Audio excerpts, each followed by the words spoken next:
Bueno,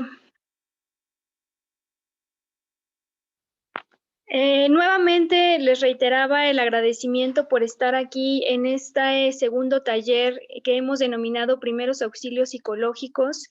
Y sin más preámbulo, agradecerles. El programa va a ser muy parecido al de la sesión anterior.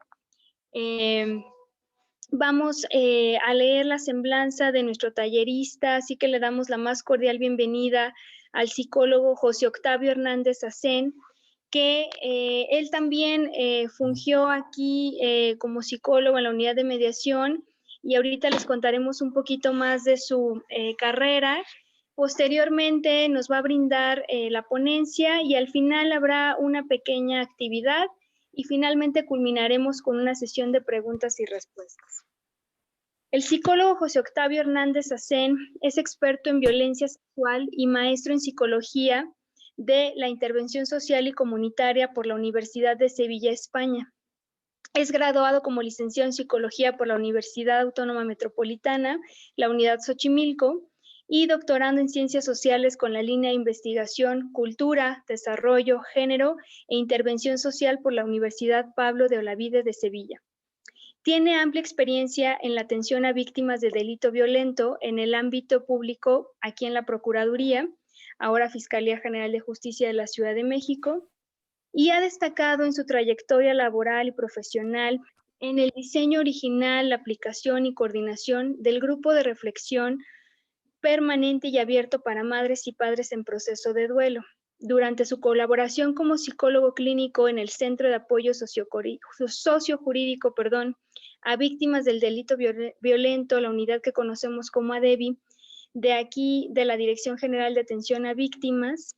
Él colaboró también como psicólogo, les comentaba, en las unidades de mediación y ha participado en varios proyectos del área de psicología en toda esta materia. Y pues bueno, le damos la más cordial bienvenida y el agradecimiento por haber aceptado esta invitación y compartirnos sus conocimientos. Así que bienvenido, psicólogo, y sin más yo lo dejo a usted con la sesión. Muchas gracias y bienvenidos a todos.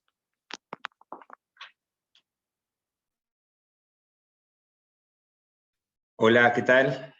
Muchas gracias.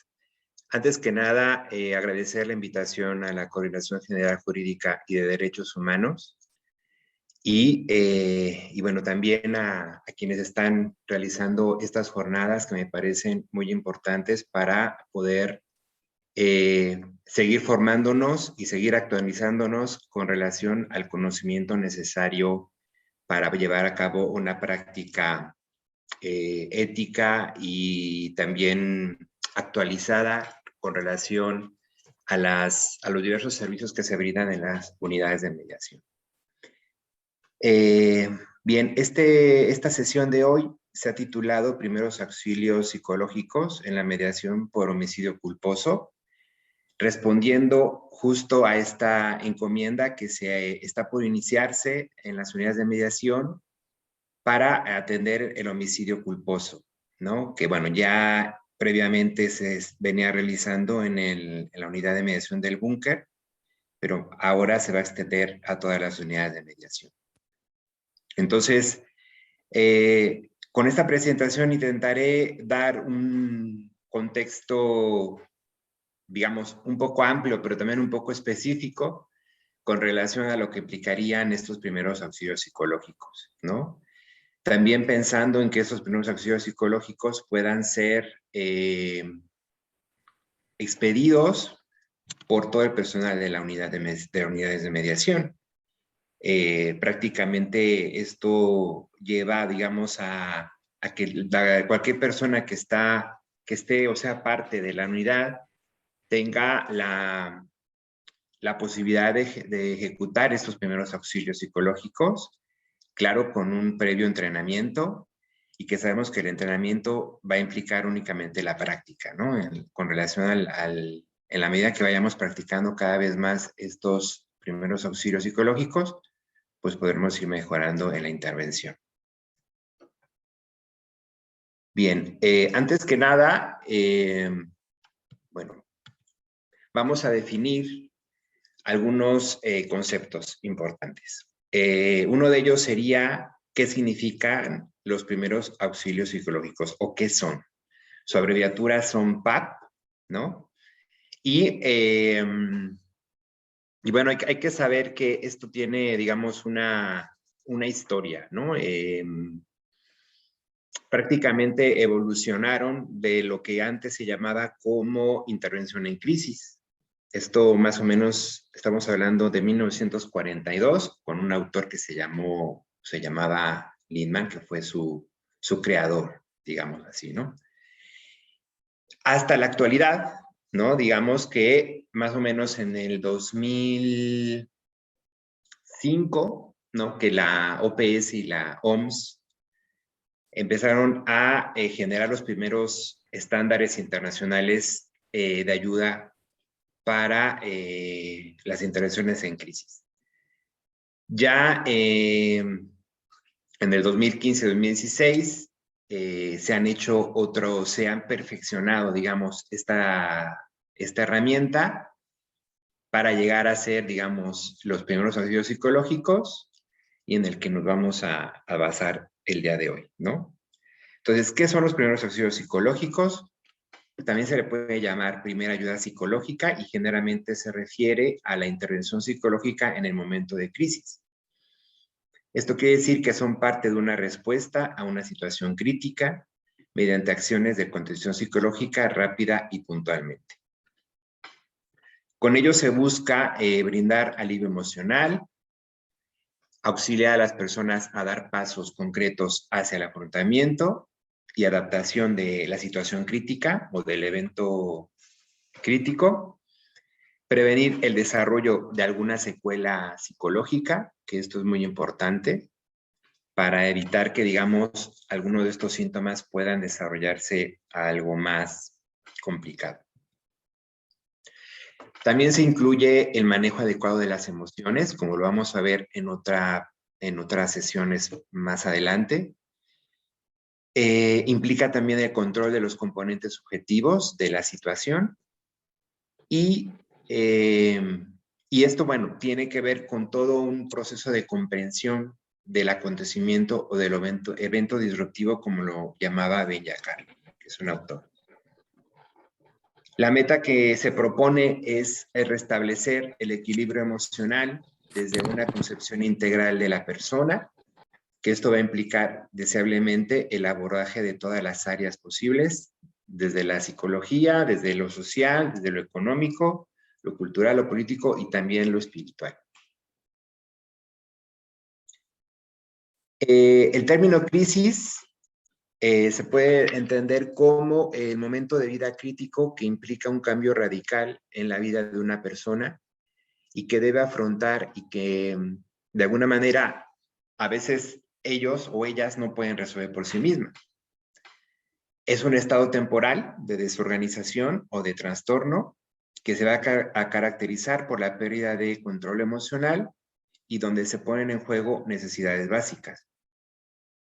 La persona con sus mecanismos habituales regularmente no puede responder adecuadamente a algunas situaciones de vida o dar soluciones a problemas y continuar con el curso de su vida. Entonces, eso sería una crisis. La crisis postraumática después del evento disruptivo generalmente es un momento de shock que tiene reacciones con dolor, desamparo, conmoción. Hay una negación y se puede percibir la pérdida, digamos, se percibe la pérdida, pero se niega, ¿no?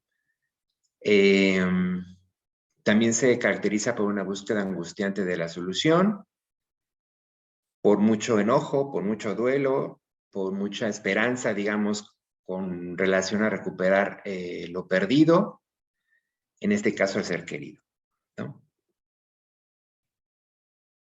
Y bien, eso es con relación a los conceptos como más importantes, ¿no? Y bien, para poder iniciar con esta propuesta que yo estoy planteando para las unidades de mediación, ¿no? Quiero decir que está basada justo en el protocolo ABCDE de los primeros auxilios psicológicos de la Pontificia Universidad Católica de Chile. Esta universidad, justamente en el 2015 a 2016, realizó un estudio en Chile de manera pues muy local para validar estos principios psicológicos. De alguna manera ha sido un protocolo de los últimos protocolos que se han validado y que han sido eficaces sobre todo para este tipo de intervenciones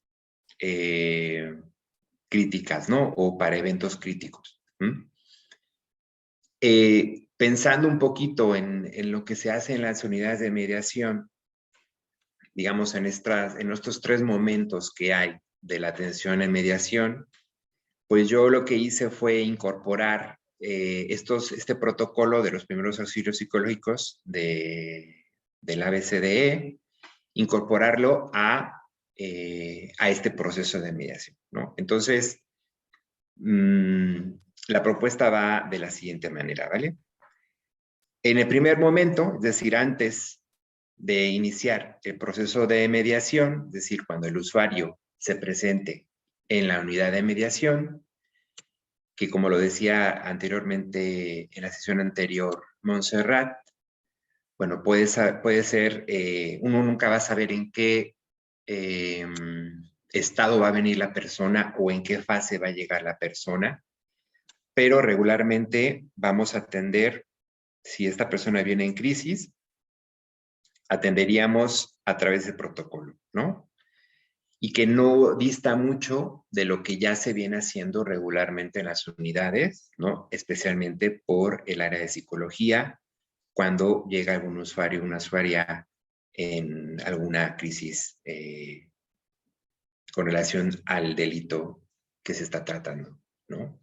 En este caso, como vamos a trabajar con homicidio culposo, pues esto ya es algo un poquito más complicado en el sentido de que está de por medio la muerte de una persona y que regularmente la persona que va a acudir a la unidad de mediación, pues tiene un vínculo o tenía un vínculo con esta persona que muere, ¿no? Ya sea algún familiar, hermano, algún tipo de parentesco, hijo, padre o pareja, ¿no? Entonces, ya estamos hablando de un evento y de una situación un poquito más complicada, ¿vale? Entonces, vamos a detallar un poquito más qué es lo que se podría hacer en estos casos. Y de entrada, en este primer momento, que sería el antes de iniciar el proceso, pues lo que se recomienda es observar y mantenerse alerta. Observar es decir, estar atentos a todo lo que puede estar pasando con relación a esa persona que llega a la unidad, el cómo viene, ¿no? Lo que podemos ver a simple vista, cómo se presenta físicamente, si viene acompañado o acompañada, si viene sola, inclusive si llega caminando, si llega en auto, digamos, todos los elementos que nos puedan servir a nosotros para poder tener información con relación a esa persona que está llegando, ¿sí? También se recomienda, y este es una de las letras de este protocolo, el número C, o la letra C, perdón, es considerar necesidades básicas. Es decir, esta persona puede ser que llegue cansada, puede ser que se encuentre deshidratada, puede ser que tenga algo de apetito, ¿no? Entonces no está por demás ofrecer o considerar esas necesidades básicas, atender esas necesidades básicas a partir de la forma en que va llegando la persona, ¿vale? En un segundo punto o en un segundo paso sería pues establecer el rapport, ¿no? Establecer vínculos, ¿no? Esto significa o se traduce en ser cortés, en dar información simple que pueda entender la persona. Aquí en este caso no aplica mucho usar términos que a veces el otro no va a comprender, tratar de usar un lenguaje lo más sencillo posible. Presentarnos formalmente, quiénes somos, ¿no? Nuestro nombre, la institución, casi siempre, bueno, se supone que esa es una normativa, traer siempre visible la credencial, ¿no? Que nos acredita como personal de la unidad. Crear un ambiente de seguridad para la persona, ¿no? Es decir, hacerle ver que ese espacio en el que está llegando, pues es un lugar en el que se va a encontrar segura y que va a recibir la atención y el apoyo que necesite, ¿no? O el apoyo que está en nuestras manos poder ofrecer también, ¿no? Hay que centrarnos en la persona completamente, ¿no? Esto significa, pues, estar atentos a lo que nos va a decir y a lo que nos va a compartir. Y digamos, aquí es donde entra este punto importante que tiene que ver con la escucha, ¿no? Que esto va a ser, digamos, el punto más esencial de toda nuestra intervención o de todo de estos primeros auxilios psicológicos, ¿no? La escucha, ¿no? Y a consecuencia de esa escucha, pues validar el testimonio o el discurso que la persona nos va a compartir, la información que nos va a compartir. Y este sería otro punto de ese protocolo chileno, sería justamente la letra A, ¿no? Para ello sería como el punto inicial de todo el proceso. Pero bueno, entendiendo, digamos, nuestro propio proceso dentro de las unidades, lo colocamos en el punto 3, ¿no? ¿Qué significa aplicar la escucha activa? Bueno, pues aquí lo ponemos, ¿no? Es un modo de escuchar, no de oír. Ahí hay que hacer la diferencia, ¿no? Esto significa, pues, tener una actitud, pues, más de interés, de comprensión hacia la persona que está frente a nosotros. Tener a nuestra disposición herramientas que nos puedan servir para acentuar o hacerle ver que lo estamos escuchando, que la estamos escuchando. Esto implica hacer un esfuerzo activo de estar atentos a lo que nos va a compartir. Desde luego que esto es una actividad que no es sencilla. Esto a veces es cansado, ¿no? Porque no es tan fácil escuchar. Se requiere una actitud neutral, es decir, no juzgar, no colocarnos de un lado o del otro con relación a lo que nos está planteando la persona o lo que posiblemente pueda compartir, ¿no? Muchas veces hacemos juicios con nuestros propios comentarios, ¿no? Entonces, intentar despojarnos de esos juicios. No distraernos, eso es muy importante. Las personas se dan cuenta de cuando estamos atentos o no a lo que están diciendo, ¿no? Por eso decíamos concentrarnos en la persona, es decir, estar atentos con todos nuestros sentidos en ella. Y eso, desde luego, pues le va a hacer sentir o va a reforzar en ella la idea de que nosotros estamos atentos. Hay que buscar transmitir empatía, ¿sí? Darnos cuenta que la persona que está frente a nosotros es otro ser humano y que de alguna manera pues estamos ahí para acompañarlos, ¿no? Y bueno, esta escucha activa de alguna manera es importante porque también nos ayuda a generar un tipo de apego, digamos, que facilite el procesamiento adaptativo al trauma que está sufriendo por la pérdida, ¿vale? Entonces,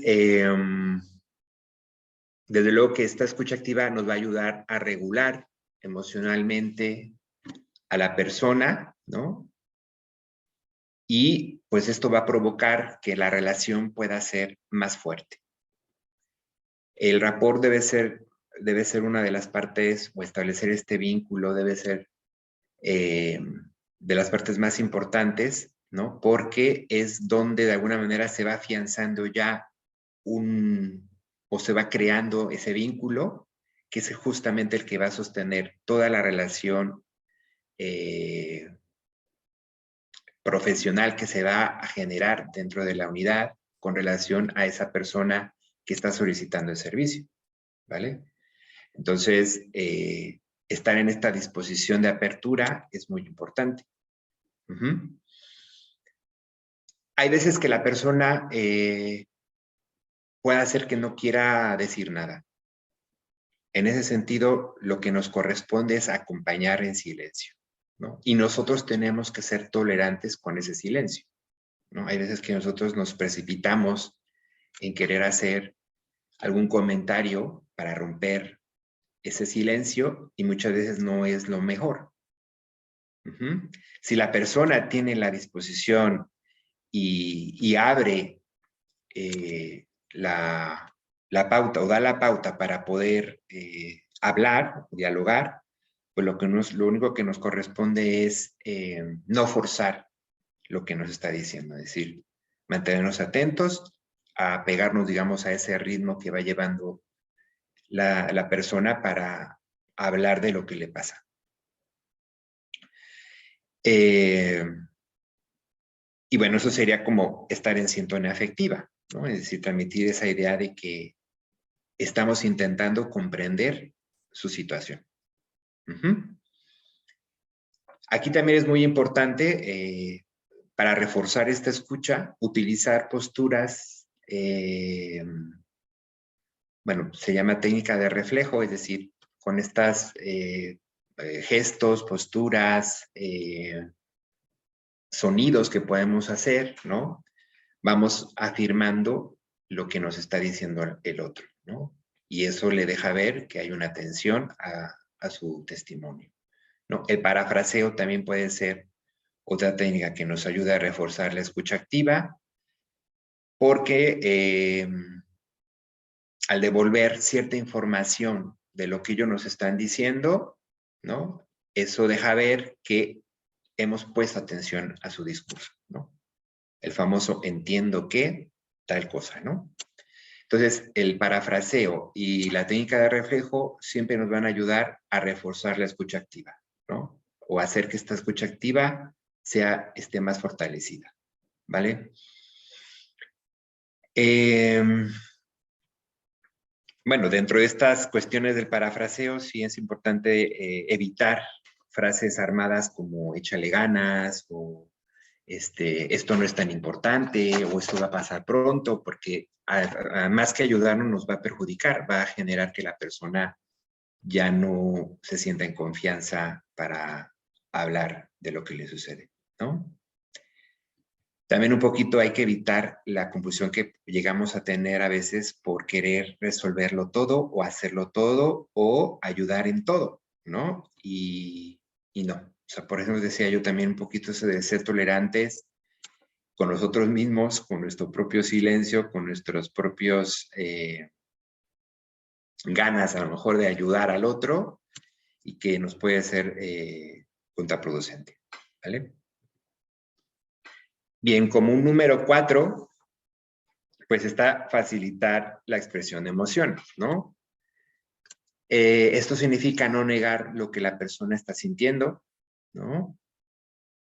Es, de alguna manera, hacer ver que la persona puede hablar de lo que le pasa, ¿no? Sobre todo del dolor o de la tristeza que está sufriendo. Es quitar un poco la idea de que hablar de la persona fallecida reabre la herida. Eso a veces es una falsa creencia, ¿no? Y, bueno, también nos puede ayudar un poquito a hacer algunas preguntas abiertas. Bueno, este paso número 4 es siempre y cuando la persona tuvo la disposición de abrirse y de platicar lo que le está pasando. Si sucede lo contrario, como yo les digo, el silencio, lo único que nos queda es acompañar, ¿vale? Es decir, esperar a que la persona se dé el tiempo para comentar algo, o si no, simplemente estar allí, ¿vale? Número 5, brindar afecto y comprensión, ¿no? Es decir, sobre todo cuando esto pasa cuando ellos expresen algún tipo de enojo o enfado, ¿no? Cuando se muestren tristes, ¿no? Nosotros regularmente lo que hacemos es pues estar atentos a esos momentos, ¿no? Y lo podemos reforzar mucho con algún gesto, con alguna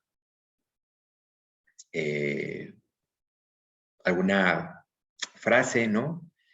Algunas personas o algunos autores no recomiendan tanto el hacer contacto con el otro porque muchas veces no sabemos cómo lo va a tomar y cómo pueda reaccionar.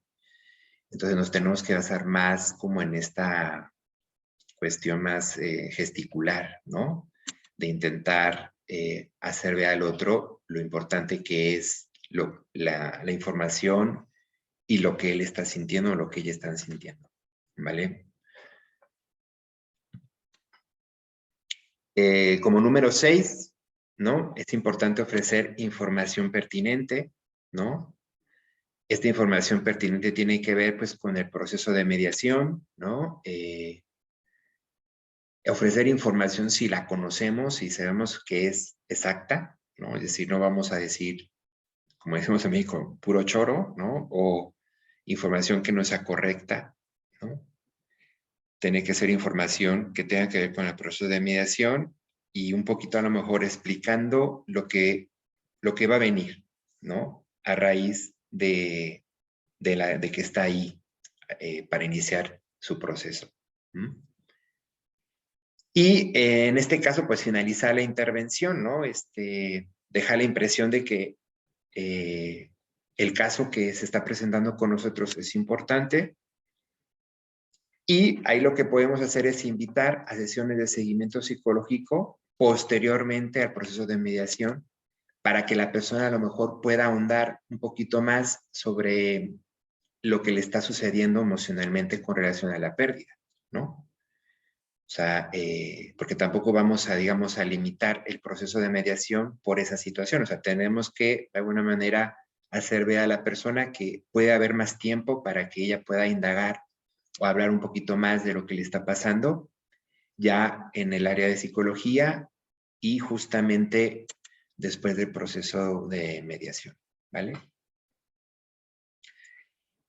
Bueno, hay un paso, ese es el paso B, según el protocolo chileno, le llaman ellos reentrenamiento de ventilación, pero este es un paso que se puede aplicar en cualquier momento si esto es necesario. O sea, no tiene que ser, según ellos, no tiene que ser el segundo paso o la letra B, sino más bien es una técnica que se puede ocupar en cualquier momento de la intervención que estamos haciendo, de los primeros auxilios psicológicos, o también durante el proceso de la mediación, ¿no? Esta es una técnica que puede servir bastante, ¿no? Y justamente es aprender a entrenarnos a respirar. Es una técnica que no se va a necesitar más de 10 minutos, ¿no? De manera activa, ¿no? Y nos va a ayudar pues a relajar y a recuperar la calma, ¿no? Para que la persona, si es que está muy nerviosa o está hiperventilada o está de alguna manera en una situación que no logra asimilar lo que está sucediendo, bueno, podemos ocupar esta técnica, ¿no? Lo primero que se necesita es pues informar de qué va la técnica, ¿no? Pedirle que busque una postura relajada, que se sienta cómoda, que coloque los pies en el piso. Y después explicar que, bueno, esto va a consistir en inspirar, exhalar y esperar un momento sin aire, ¿no? Para después volver a iniciar el ciclo, ¿no? Se sugiere que este reentrenamiento de ventilación se haga en compañía, es decir, que nosotros seamos parte de ese ejercicio, ¿no? Para motivar a la persona a participar y de alguna manera a que pueda realizar el trabajo y esto pues ayuda obviamente a que el proceso de mediación se facilite más, ¿no? Entonces, la secuencia del ciclo son los 3 pasos que se pueden repetir durante 10 minutos y consiste en inspirar durante 4 tiempos. Es decir, tomas aire y cuentas 1, 2, 3, 4 y sacas el aire durante 4 tiempos. 1, 2, 3 y 4. Al ya no tener aire, ahí sostienes otra vez otros 4 tiempos, 1, 2, 3, 4, y retomas otra vez con el aire, ¿no? Vuelves a respirar y otra vez 1, 2, 3, 4, exhalación 1, 2, 3, 4, y retener un poquito los pulmones vacíos, otra vez los 4 tiempos. Esto se sugiere hacerlo durante 10 minutos ahí en el área, digamos en este caso en el área de mediación, la unidad de mediación, ¿no? Y después se le puede invitar a la persona que, de hecho, es un ejercicio que lo puede llevar a su casa, ¿no? Que se sugiere, por ejemplo, que lo haga en la mañana, que lo haga a mediodía, lo haga en la noche, ¿no? Que eso de alguna manera le va a ayudar a sentirse más relajada o poder tener la mente con más claridad, ¿no? Entonces, esta técnica la podemos ocupar en cualquier momento del proceso de mediación y también durante los primeros auxilios psicológicos, ¿vale? Bien, ahora en el segundo momento, ¿no? Que ya es justamente en el proceso de mediación, ¿no? Ya cuando se está justo en el clímax, digamos así, bueno, pues es prácticamente lo que ya sabemos, ¿no? Hay que fomentar la empatía, el diálogo entre las partes, hay que acompañar durante ese proceso, ¿no? Hacer que la persona se sienta acompañada por nosotros. Y bueno, esto no solamente es con una de las partes, esto debe ser con ambas partes, ¿no?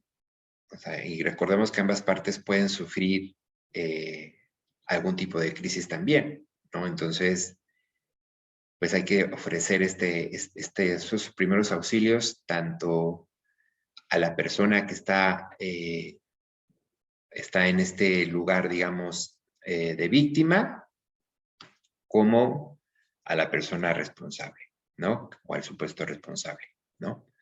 Así que en este proceso, bueno, es contemplar a las dos partes, ¿no? Hay que ayudar a posibilitar la comunicación entre ellos, ¿no? Entre ellas, disminuir la tensión entre el solicitante y el requerido, crear espacios de encuentro que contribuyan a desdibujar las posiciones, ¿no? Que las partes se puedan sentar a dialogar entre sí y que esto nos ayude a contribuir a clarificar la controversia. Como les digo, si en este momento, en este segundo momento del proceso de mediación, justo surge algún tipo de crisis, ¿no? Bueno, podemos aplicar lo que ya anteriormente describí, ¿no? Y podemos también apoyarnos de esta herramienta de ventilación, ¿no? De reentrenamiento de la ventilación. Y bueno, en el tercer momento, ¿no? Que esto sería ya después del proceso, yo les decía, bueno, el área de psicología puede apoyar con sesiones de seguimiento justamente por duelo, ¿no? No desde como una terapia como tal, sino más bien desde la perspectiva del acompañamiento terapéutico y de la psicoeducación, ¿no? Esto con el objetivo de identificar y de jerarquizar necesidades afectivas, emocionales, espirituales, ¿no? Que este sería otro de los puntos que plantea el protocolo chileno, la letra C, ¿no? Identificar los recursos personales a favor de la resolución del duelo, ¿sí? Y también las redes de apoyo de familias, de familiares, de amigos de trabajo, que sería el punto D que nos plantea ese protocolo chileno, ¿vale? Orientar también a favor de la elaboración del duelo, es decir, qué se está comprendiendo sobre esta pérdida, ¿no? ¿Cuál es el significado, ¿no? Esto también sería inclusive buscar algún tipo de apoyo externo, ¿no? Que ahí sería como algún otro tipo de apoyo que pueda recibir la persona, ¿no? Pero justamente, bueno, en el área de psicología lo que se propone es seguimiento de acompañamiento terapéutico de psicoeducación, no tanto de terapia, ¿no? Entonces, por eso yo decía, en el primer momento, cuando la persona llega en crisis y a lo mejor hay necesidad de seguir hablando, ¿no? O tiene algo más que exponer, le podemos ofrecer que eso lo puede hacer ya en el tercer momento en el seguimiento psicológico, ¿no? Donde ahí a lo mejor pueden profundizar un poquito más sobre su malestar, ¿vale? Bien, ahora, bueno, como esto es, digamos, con relación a una intervención crítica en crisis, ¿no? Que son los primeros auxilios psicológicos. Pero estos primeros auxilios psicológicos, pues tienen que estar acompañados, pues, de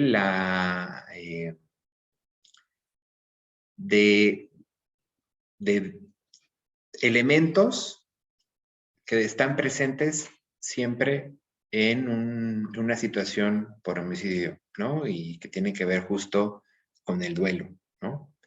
Entonces, estos principios, como le he llamado yo aquí, principios específicos de la intervención psicológica en la mediación por homicidio culposo, deben estar presentes siempre, en todo momento, durante nuestra intervención, ¿no?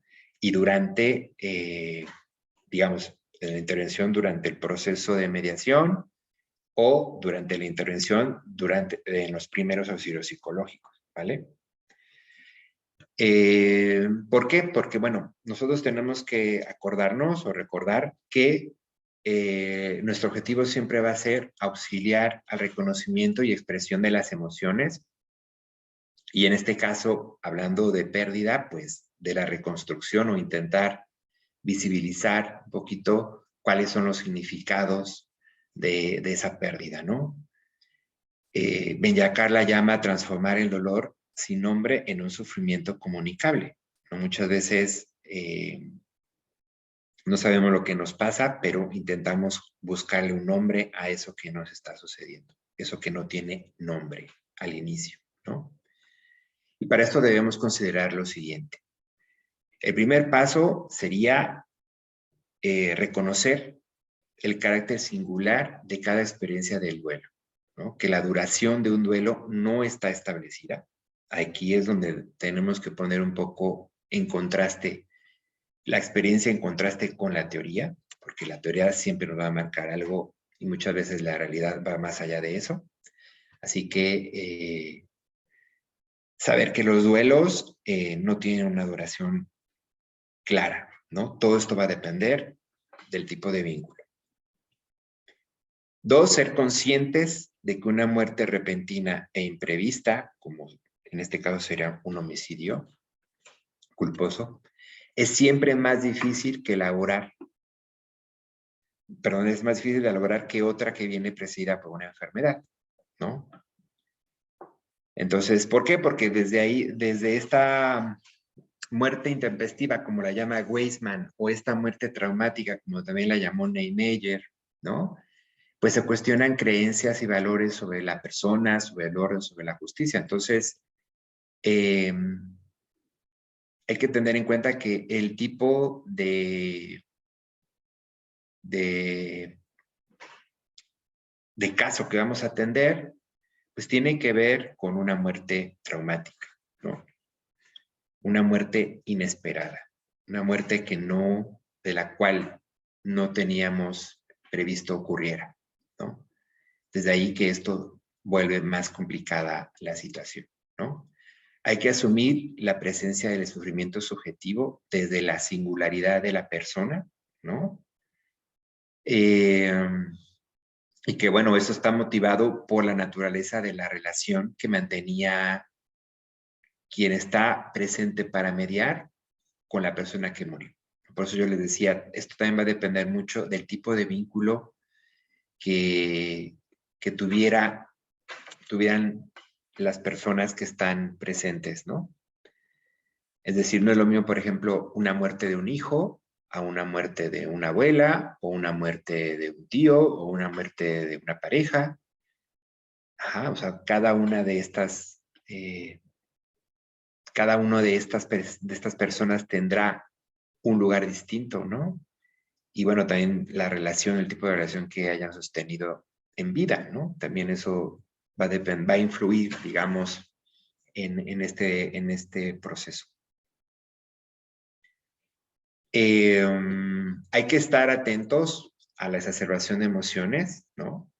Que se puede expresar con impotencia, con confusión, con rabia, con vacío, con miedo, con desesperación, con angustia, con tristeza, con llanto, ¿no?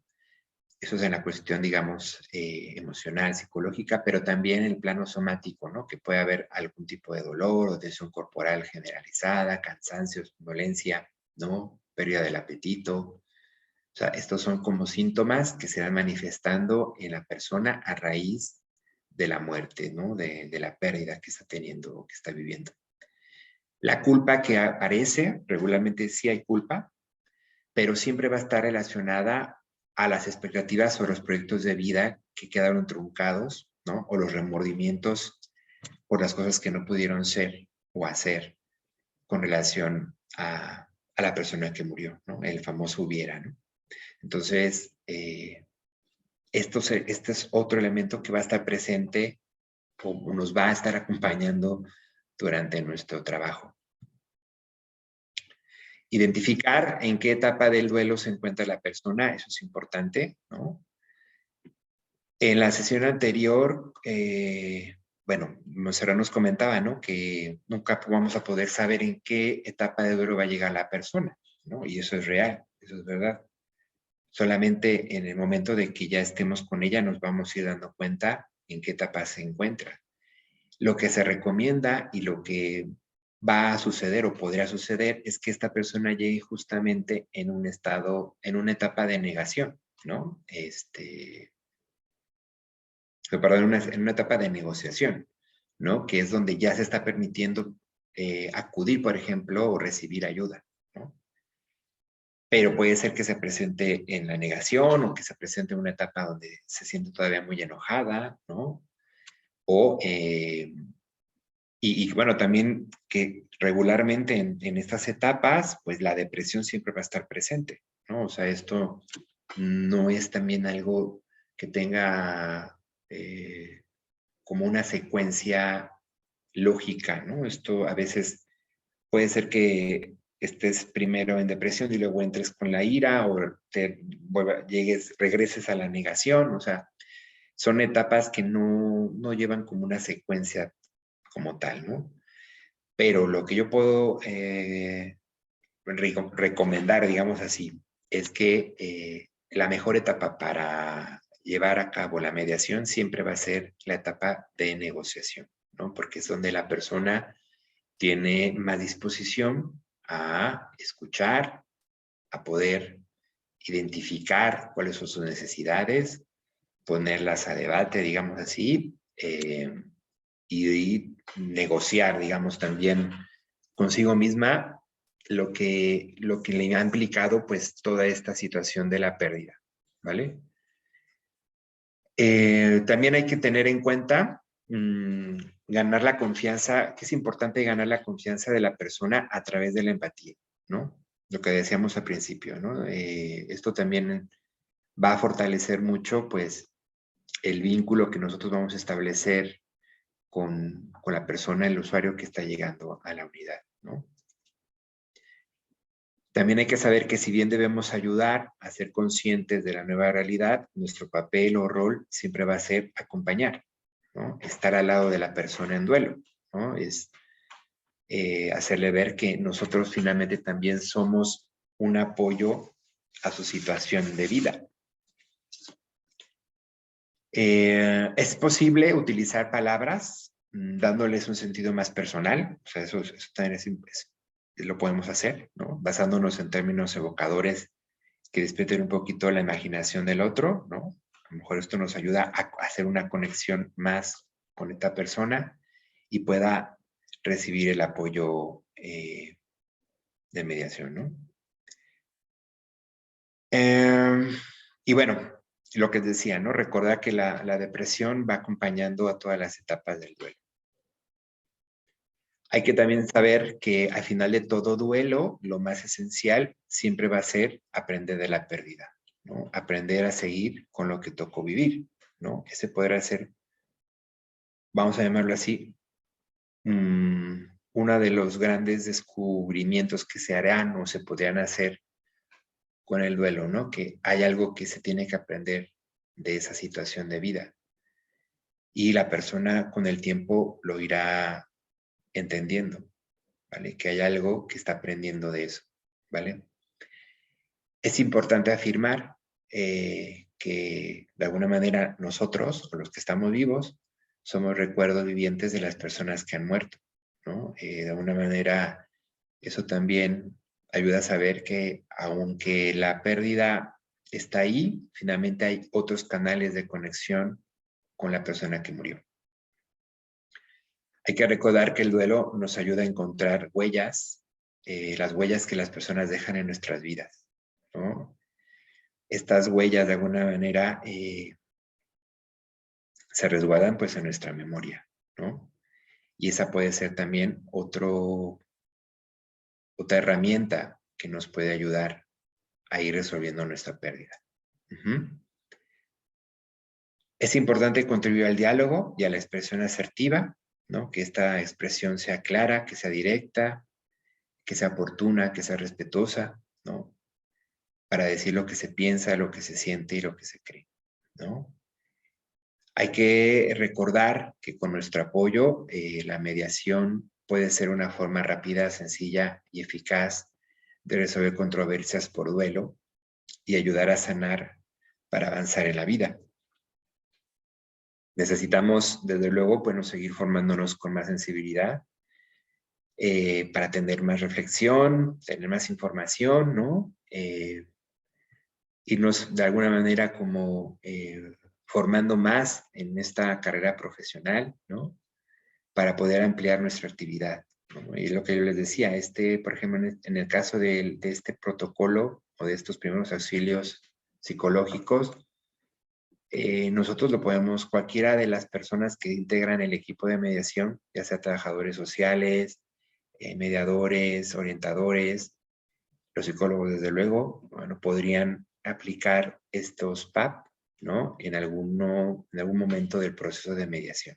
Entonces, también lo que se busca justo con esos talleres es sensibilizarnos más respecto a la situación concreta del homicidio culposo que implica la pérdida, que implica el duelo. Bien, y bueno, a mí me gustaría compartirles justamente un caso que pues que recordé justo cuando estaba preparando esta sesión. Y le voy a dar lectura, porque si no me voy a tardar más. Entonces, espero leer bien también, ¿verdad? Porque luego me sale el nervio y ahí está, ¿no? Pero bueno, este caso yo creo que más o menos va a ilustrar la importancia que puede tener el proceso de mediación en este tipo de casos de homicidio culposo. A menos cuando yo lo escuché y cuando yo lo atendí, porque yo lo atendí, para mí fue revelador que realmente sí tenía o sí era posible mediar este tipo de casos, ¿vale? Y voy a empezar a hacer lectura, ¿vale? Alguna vez en el ADEVI de la Dirección General de Atención a Víctimas, en la entonces Procuraduría General de Justicia de la Ciudad de México, mientras brindaba el servicio de apoyo psicológico a una víctima indirecta del delito de homicidio culposo, la víctima me compartió lo siguiente. Ella había sufrido la pérdida de su esposo cuando ambos caminaban sobre la acera de una avenida próxima a su casa. Por un momento ella se distrajo y cuando se dio cuenta, inesperadamente, su esposo ya no caminaba junto a ella. La usuaria refirió: ya no supe dónde quedó. Él venía junto a mí y de repente ya no. Cuando miré hacia atrás, se lo había llevado un camión. En ese momento, cuando ella vio a su esposo inconsciente y debajo del camión, inmediatamente pensó en lo más terrible. A causa del accidente, él había fallecido.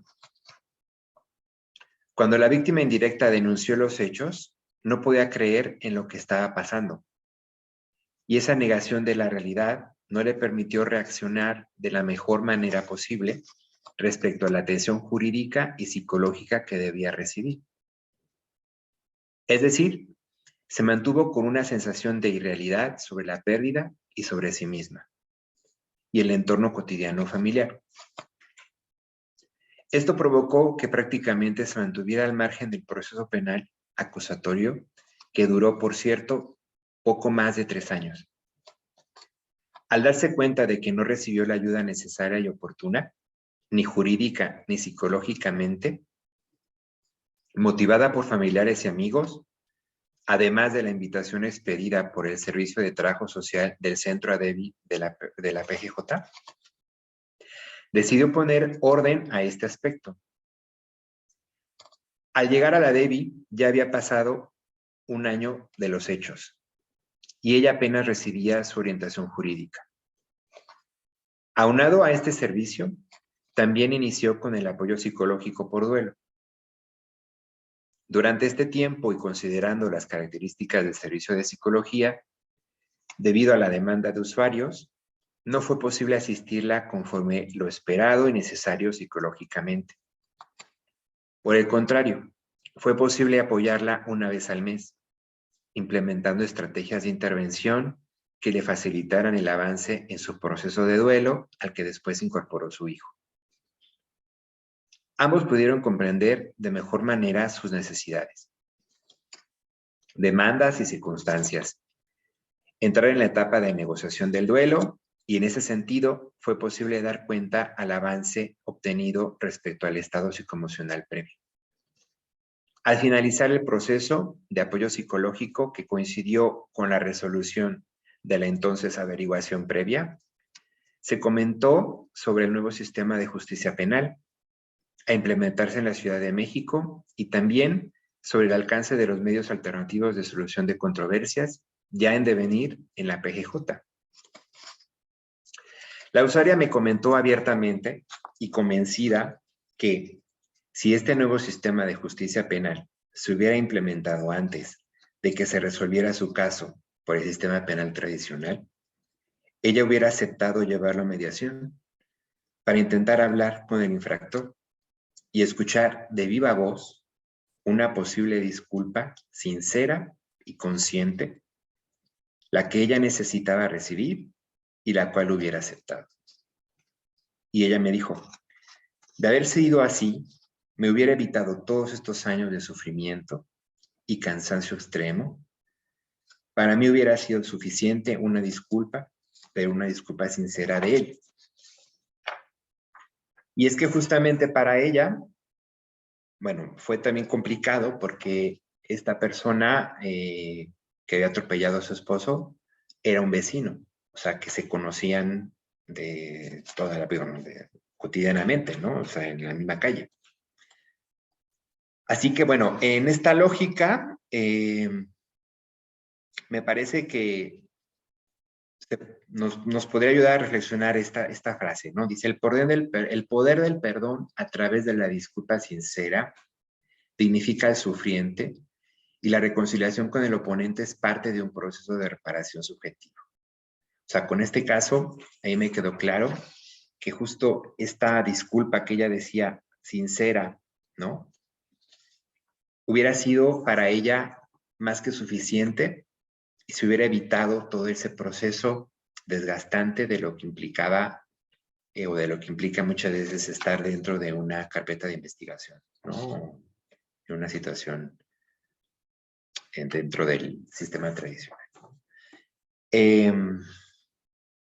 Ahora, de este caso, digamos, hago una reflexión, ¿no? Y sería, primero, que la usuaria fue capaz de pensar y de hablar de su esposo con un dolor consciente, asumido y verbalizable, ¿no? Esto me estoy refiriendo a la ayuda que recibió, ¿no? Lo anterior favoreció la elaboración de su duelo, comprensión y búsqueda de sentido de pérdida, y también a dimensionar los alcances que tuvo en su vida personal y familiar. Es probable que vivir su duelo y su complicación respecto al proceso jurídico, que se extendió 3 años aproximadamente, le facilitó darse cuenta de la importancia de la disculpa, misma que no recibió, y que para ella habría sido un elemento esencial para la reparación del daño causado. Al respecto, y en nuestra actualidad, ya se hace referencia al poder y alcances que tiene la disculpa en las víctimas, pero también en los responsables, definiendo a esta como la acción encaminada a explicar una actitud incorrecta y solicitar de la persona a quien se la presenta la descarga o liberación de esa culpa o error. Y bueno, la propuesta que hago, digamos, a partir de este caso, tiene que ver con la importancia de la reflexión propia para tomar conciencia de nuestros actos y reconocer que muchas veces nuestras actuaciones se rigen por lo que consideramos conductas adecuadas o inadecuadas, correctas o incorrectas. Nos lleva a la construcción de actitudes asertivas. Esto se traduce en asumir la responsabilidad del problema, admitir sus errores y faltas, presentar sus disculpas y decidir cómo remediarlo efectuando cambios. Sin embargo, esto no es posible sin la colaboración del otro, es decir, sin conocer el malestar, la afectación, la herida que padece la víctima. Solo entonces las disculpas serán certeras, sinceras y basadas en la magnitud real del daño causado. Y eso solo es posible cuando hay un ajuste entre la disculpa y lo que la víctima ha sentido. Para tomar conciencia y realizar este ajuste, se necesita escuchar e indagar sobre las consecuencias de nuestros actos en la vida del otro. Esto es que en algún lugar de nuestro interior se forma una sensación de no haber respondido a lo que esperamos de nosotros mismos o a lo que esperan los demás. Los diálogos que se facilitan entre las personas implicadas ayudan a trazar puentes de comprensión sobre el motivo y consecuencias de la acción en la vida de los interlocutores. Entonces, se trataría de cambiar nuestro comportamiento y hacer actos de reparación. Disculparse no es solo decir, sino hacer. Pedir disculpas va ligado a escuchar con atención la percepción del alcance del daño. O cualquier otra emoción, ¿no?, que la víctima como interlocutor exprese. Solo en esta medida la disculpa está dirigida correctamente a la dimensión del daño. De otra manera, son disculpas por aproximación, necesarias pero no suficientes. Saber disculparse es un recurso útil a la hora de redirigir el rumbo de nuestras relaciones y va acompañado de una acción reparatoria. ¿Vale? Entonces, bueno, esta reflexión yo la comparto justo desde este caso que he presentado. Y bueno, a mí me gustaría, antes de hacer o de proponerles, si quieren, un ejercicio, ¿no?, que es opcional desde luego, también compartirles un poquito otra técnica que nos puede ayudar para, de alguna manera, facilitar el proceso de la mediación. Y justamente son las metáforas, ¿no? Las metáforas que pueden servir como un medio para mejorar la comprensión de la experiencia de la pérdida, que son formas de expresión emocional porque facilitan la reflexión sobre la pérdida, así como su integración, que nos pueden ayudar a describir la pérdida y se pueden convertir, y que esto nos ayude a convertir las historias metafóricas, ¿no? Las metáforas son formas más fáciles de expresar la naturaleza del dolor que las narrativas o el que hablar, ¿no? Y condensan una gran cantidad de significados en una expresión reducida, como puede ser una imagen o un dibujo, ¿vale? También las metáforas son puentes al interior del mundo de significados de la persona, y la búsqueda de significados finalmente es un proceso, ¿no? Aquí lo que importa es la interpretación que la persona hace de su metáfora. Entonces, la metáfora también nos puede ayudar de alguna manera a expresar aquello que no podemos decir, ¿no? Y bueno, como un ejercicio opcional, ¿no? Es justamente pensar un poquito en cómo describiríamos nuestro dolor si tuviéramos que representarlo con algún tipo de imagen u objeto, ¿no? Si pensamos en alguna pérdida que cada uno de nosotros haya tenido en algún momento de su vida, cualquier tipo de pérdida, ¿no? ¿Cómo expresaríamos ese dolor? ¿No? ¿Cómo lo haríamos? ¿Cómo lo podemos representar a través de una imagen o de un objeto? ¿No? Y nos serviría mucho hacernos preguntas sobre esa imagen, ¿no? ¿Dónde nos estamos situando con relación a ella? ¿Cómo nos estamos viendo a nosotros mismos en esa imagen? ¿Qué es lo que sentimos? ¿Qué es lo que pensamos? ¿Qué es lo que hacemos? ¿No? ¿Dónde se están situando los demás? ¿No? Y qué sienten, qué piensan, ¿no? Ese puede ser un ejercicio que si cada uno de nosotros lo hace, a lo mejor nos ayudaría un poquito a sensibilizarnos más con relación a lo que implican las pérdidas en nuestra vida, ¿no? Entonces, les dejo aquí el ejercicio por si lo quieren realizar, ya de manera como muy particular, ¿no? Y yo les quiero recomendar algunas lecturas que ahorita voy a intentar, bueno, ahora que ya quité la presentación, porque no lo puedo hacer ahora. Algunas lecturas, ¿no? Una que es una novela, que se llama Una muerte en la familia. Esa lectura les puede,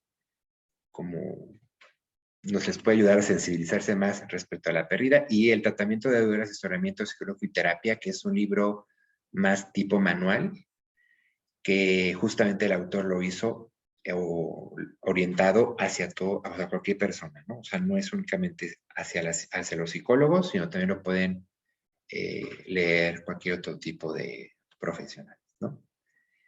Y algunos sitios web, ¿no? Que bueno, son algunos videos que hablan, uno de ellos son sobre intervención en crisis y otros sobre primeros auxilios psicológicos. El de la Facultad de Medicina de la Universidad de Chile, ese es sobre los PAP del ABCDE, el que les comentaba hace rato. Y la revista de mediación, que se va publicando pues, artículos con relación a la mediación, y bueno, en los países donde se aplica la mediación. Es en español, aunque también residen textos en inglés. Y bueno, puede ser alguna información extra que les pueda ayudar, ¿no? Y bueno, ahorita subo, bueno, por el chat voy a poner los textos en PDF, por si los quieren tener.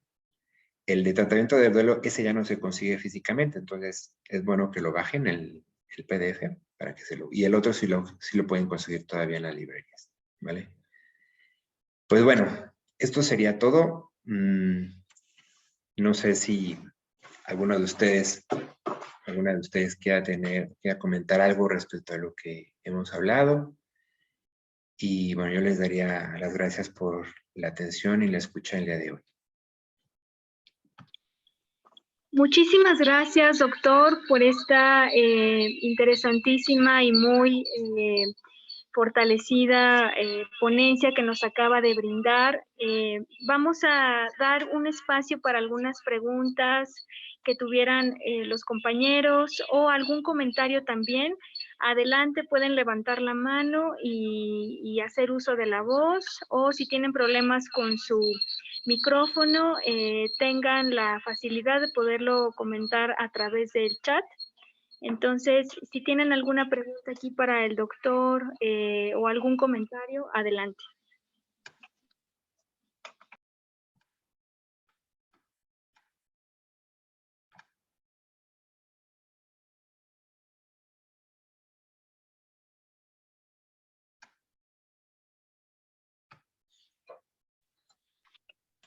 Por aquí tenemos un comentario, nos comenta Fernanda López, que bueno, suponemos que anteriormente lo conocía a usted, doctor, Sí. le agradece por esto.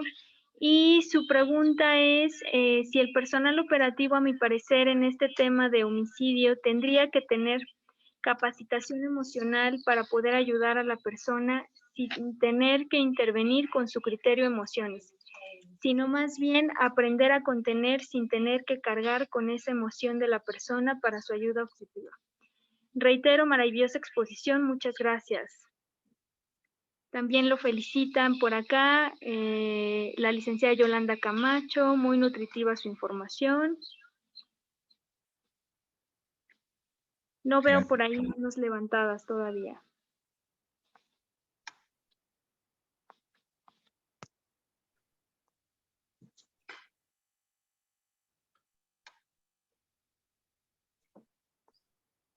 Y bueno, pues si no tienen algún otro comentario o pregunta, nos dicen, un gusto siempre escucharle.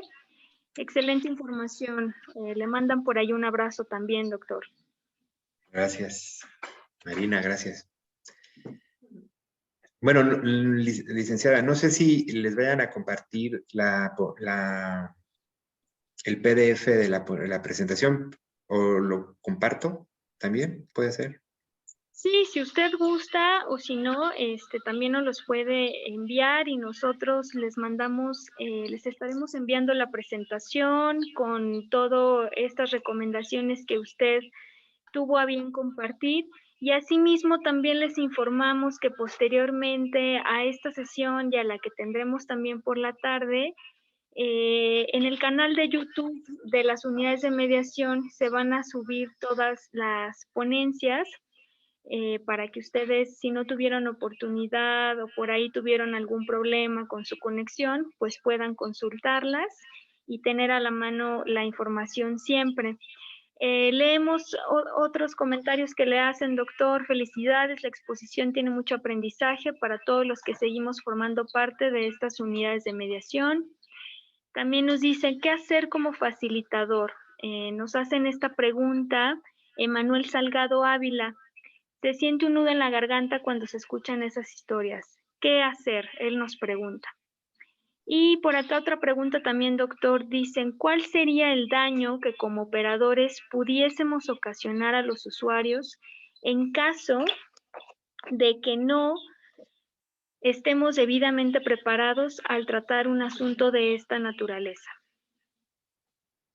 Bueno, en este caso siempre es importante como hacer una autoevaluación, ¿no?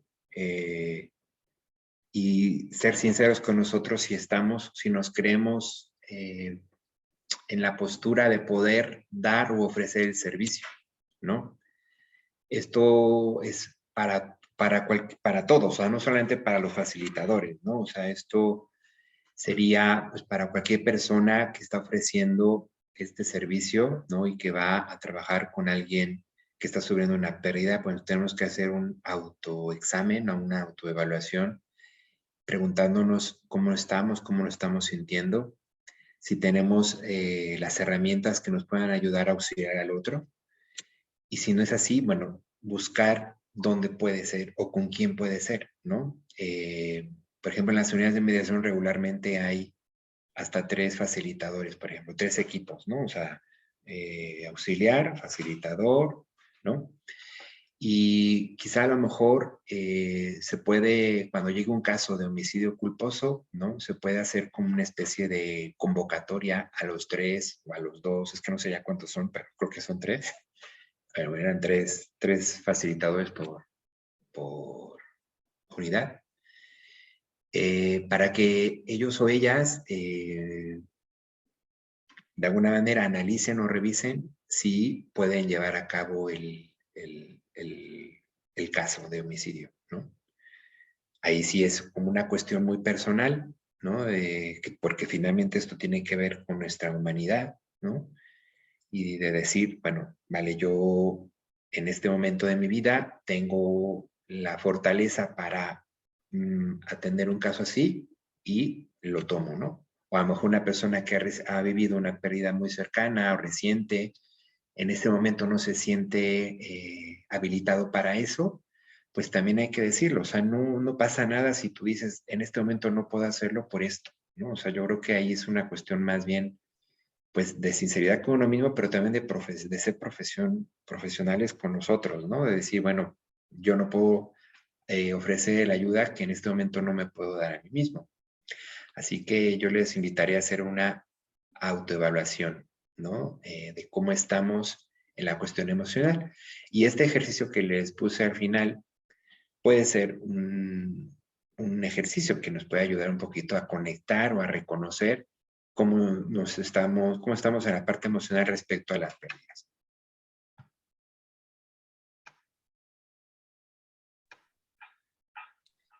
Hola, ¿qué tal, compañeros?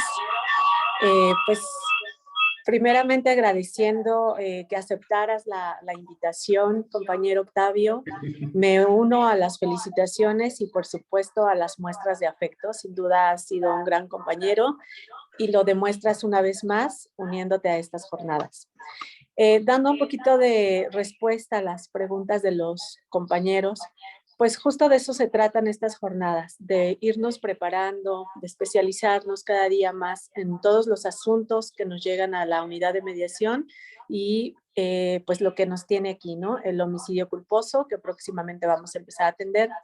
Desde la primera sesión, conociendo esta generalidad del duelo y todo lo que implica, todo lo que vamos a necesitar como seres humanos, como operadores, pues se les hacía la invitación de esta revisión primeramente personal, ¿no? De cuáles han sido nuestras pérdidas, cómo las abordamos, conocer nuestras emociones, nuestras propias necesidades, porque al final estamos tratando con otro ser humano.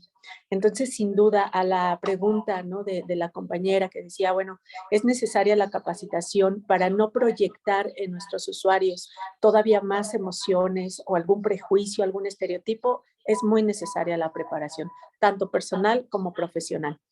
El daño a los usuarios, dando respuesta a la otra pregunta, puede ser muy grave, porque les hacía yo del conocimiento el tipo de usuarios que nos llega y como nos compartía también el doctor Octavio, cada uno somos distintos, nuestras emociones, nuestras necesidades, nuestras expectativas, la reparación del daño incluso al que podemos llegar va a ser muy distinto y lo van a ir viendo sobre la práctica, porque no hay una receta mágica que nos vaya a decir es paso A, B, C. Hablamos y aquí les compartimos herramientas y generalidades sin duda, pero antes que todo tenemos que ser bien conscientes del alcance de nuestro trabajo, para bien y para mal, porque como bien señalan, puede haber un daño psicoemocional, podemos mover emociones que no atañen a la situación, podemos revictimizar. Entonces es bien importante tomar conciencia cuál es nuestra labor y estar preparados para ella. Del material sí se les va a hacer llegar, yo creo que va a ser a través del canal, vamos a subir la grabación de la sesión anterior y de esta que nos comparte Octavio y ahí mismo se les va a compartir también el PDF que ya tenemos en nuestras manos. Muchas gracias, Octavio, te mando un fuerte abrazo y pues cedo la palabra. Gracias, Monse. Gracias, maestra. Gracias por su comentario. Leemos unos comentarios finales más por aquí en el chat. Felicita nuevamente al doctor Hernández. Es un gusto escucharlo, gran ponencia con temas claros y prácticos que sin duda nos ayudarán en las unidades. Cuestión personal, responsable y con ética, es verdad. Nos dicen por acá también. Muchas gracias por toda la información, excelente, tanto en esta ocasión como la anterior. Gracias por compartir su tiempo y experiencias con nosotros. También le comentan, doctor. Le dicen por aquí, mencionó que el abordaje emocional dependerá de la etapa del duelo en que se encuentre la persona. ¿Qué técnica podemos implementar para identificar dichas etapas? Nos ayudaría con esta última pregunta, doctor. Muchas gracias. Sí, bueno, lo que decíamos al inicio, ¿no? Bueno, para empezar, saber de qué van esas etapas, ¿no? En el libro este que les acabo de compartir, de hecho, el autor no las llama etapas, las llama tareas, ¿no? Que también tienen como una practicidad, ¿no? Digamos, se ve algo más palpable.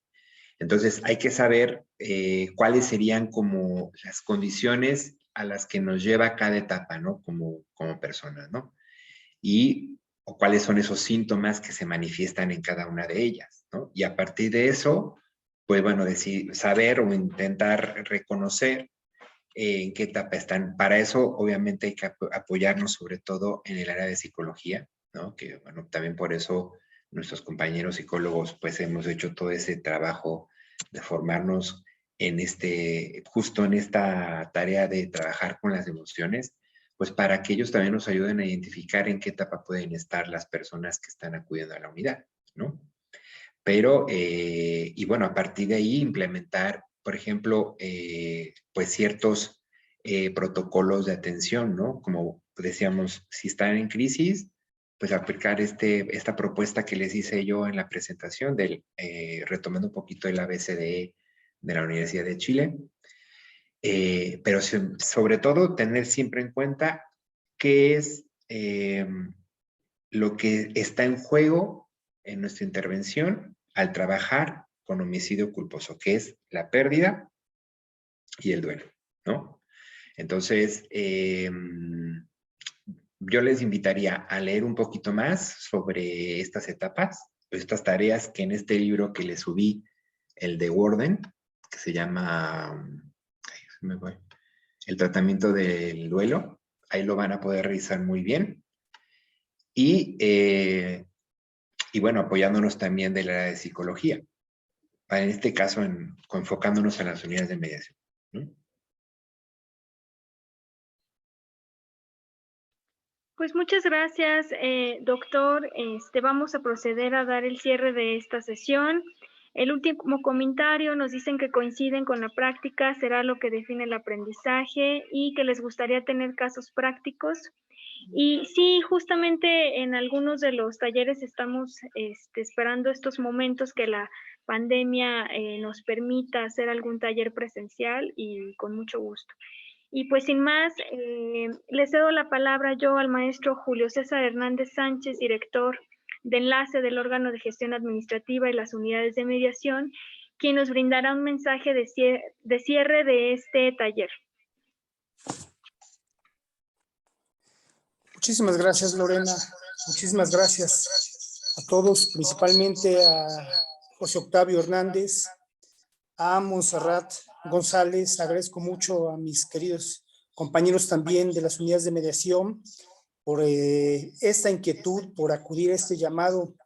La concurrencia nos demuestra el interés que existe, porque nosotros desde acá, si bien hacemos un trabajo administrativo, también estamos preocupados porque este servicio, este apoyo que damos en esta alternativa de solución de conflictos, de controversias, cada vez sea mejor, cada vez sea, nos dicen, necesitamos dar un servicio de calidad, pero también de calidez. Por eso es que cuando hicimos un llamado a nuestros compañeros para que nos apoyaran para enriquecer este conocimiento, fue casi inmediato. Reitero mi agradecimiento a Montserrat, que nos ayudó a ir organizando esta jornada, y desde luego a Octavio, porque nos ayuda también a compartir ese conocimiento que observo que ya también tiene antecedentes en esta Procuraduría, ahora Fiscalía, y yo también tengo algunos antecedentes. No voy a ahondar ahorita en esos momentos en ello, pero también tengo algunos antecedentes en las áreas de atención a víctimas, servicios a la comunidad, ya desde allá de 1989 en que se comenzaron estas tareas aquí. Reitero mi agradecimiento, José Octavio, Montserrat. Sé que esto nos va a ayudar, sé que esto nos va a posibilitar cumplir con el compromiso, pero lo que nosotros queremos es no solamente un compromiso por cumplir con un trabajo, sino por auxiliar realmente a las víctimas. y sobre todo en estos casos que son, yo a veces no quiero generalizar mis conceptos, pero a veces hay algunos casos que son un poquito más duros, más difíciles que otros. Entiendo, para cada persona su problemática es la más importante, pero hay algunos que nosotros desde acá como operadores los vemos, los graduamos y también les damos en muchas ocasiones el toque, el sentido a nuestra atención. Desde luego, es importante que a todos les demos ese tratamiento, sin llegar al paternalismo, pero ese apapacho a nuestros usuarios, sobre todo las víctimas. Entonces yo agradezco enormemente, de veras agradezco enormemente, esto nos va a enriquecer muchísimo y vamos a continuar con esas tareas.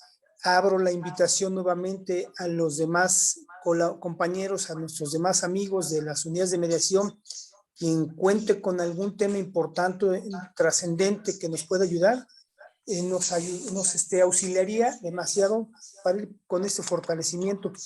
Que miren, además de ir fortaleciendo el conocimiento de los operadores en este momento, nos está sirviendo también para ir adquiriendo experiencia a título personal, y cuando pues, encontremos algún otro camino a donde seguir nuestra labor, vamos a llegar fortalecidos, vamos a llegar con otras herramientas que nos van a permitir encontrar tal vez mejores posiciones. Y digo, en este momento estamos viendo el caso de nuestro amigo Octavio, que bueno, en algún tiempo estuvo por acá y ahora está en otras actividades de relevancia.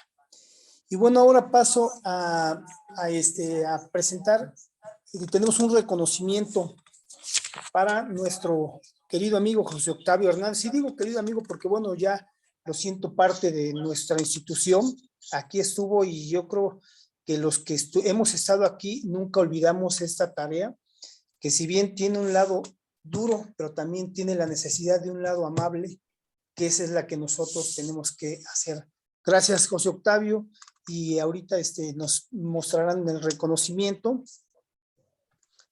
que hemos sencillo reconocimiento documentado, pero el reconocimiento va más allá por estas muestras de agradecimiento de nuestros propios compañeros. No sé si ya lo tenemos. Ya lo esperemos que lo pueda subir. Yo creo que sí, ya lo observó José Octavio, ¿verdad? Sí, ya lo vi. Lo que pasa es que no lo puedo bajar. No lo puede Lo quería bajar para ponerlo, pero ahorita. Pero sí, ya me llegó. Muchas gracias. Excelente, muchísimas gracias. Y reitero, José Octavio, más allá de este papel que trae ahí plasmada tinta y un reconocimiento, yo creo que el reconocimiento es principalmente el que acaban de externar nuestros compañeros de las unidades de mediación. Muchísimas gracias y cedo la palabra nuevamente a Lorena para que cerremos este taller. Pues sin más, volvemos a agradecer la participación del doctor Hernández y de de todas las personas que se conectaron a esta sesión. Tanto a los compañeros de las unidades de mediación como de las unidades de gestión administrativa, muchas gracias. Y nos vemos más tarde también nuevamente con el doctor, quien además le agradecemos porque está vía remota desde España. Entonces, su tiempo es muy valioso, así como sus conocimientos que nos está brindando el día de hoy. Muchas gracias y hasta la próxima. Gracias. Hasta luego.